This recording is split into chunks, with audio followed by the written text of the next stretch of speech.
This is Brian Murray. I want to welcome you to another episode of Doc Bry, the Physics Guy.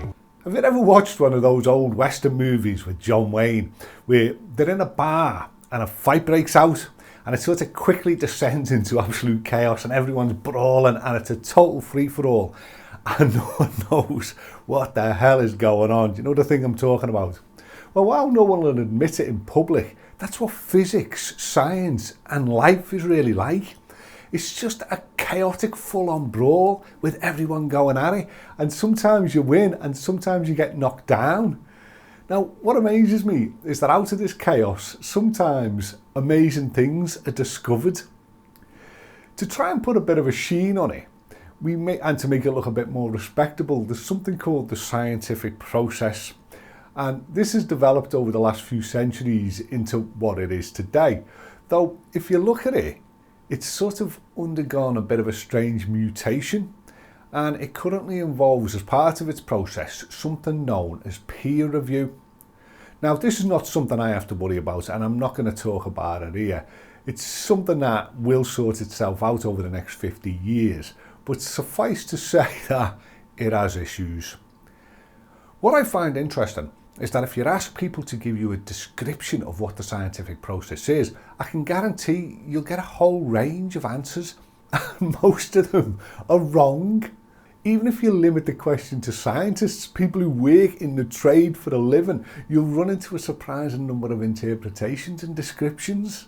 So, okay, let's say that it's a process of observation, coming up with an idea to explain the observation, and then making deductions from that idea.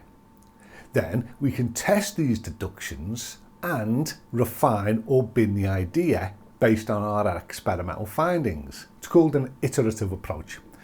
Great. But what if there's more than one idea that can explain the observation? Who do we go with? The most experienced person? The one on the highest paid job? The one who has the most followers on YouTube, Pinterest or Twitter? I mean, what if there's not enough funding to cover both experts? Who gets fired? What if the idea makes predictions that can't be verified even after decades of experiments? What do we do then? I mean, do we keep going? But what if the theory or idea can never be tested directly because it depends on something that happened in the past and can never be tested directly, like inflation theory? These are difficult questions.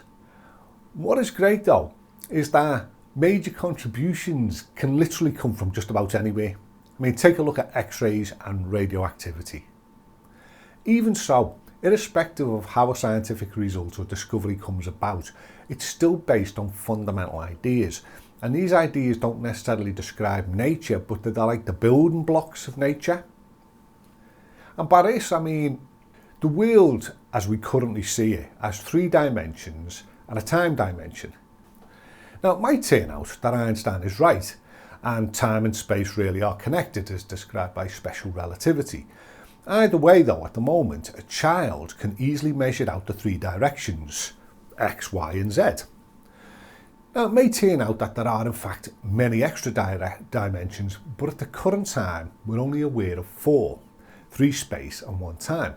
But we also have things like mass and charge, temperature and luminance, and amount.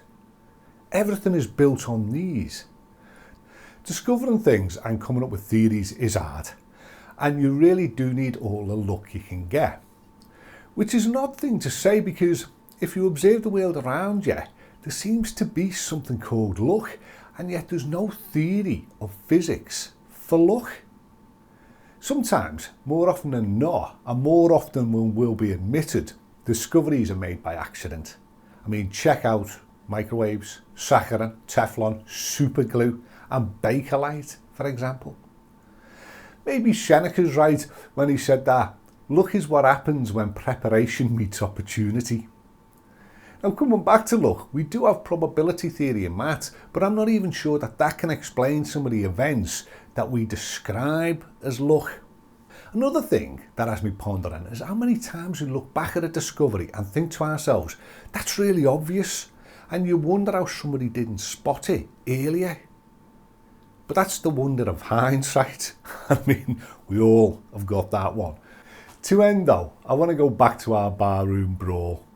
What I discovered a few years ago is that there's some people who are actually really good. In real life, these are what we might call the high achievers, the Olympians, the successors, the titans of industry, the people who seem to have it cracked.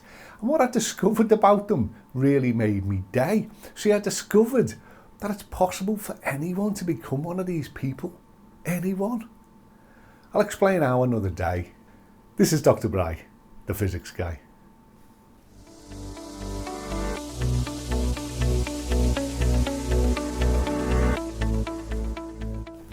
Hey everyone, this is Dr. Bry, the physics guy. I hope you enjoyed this episode.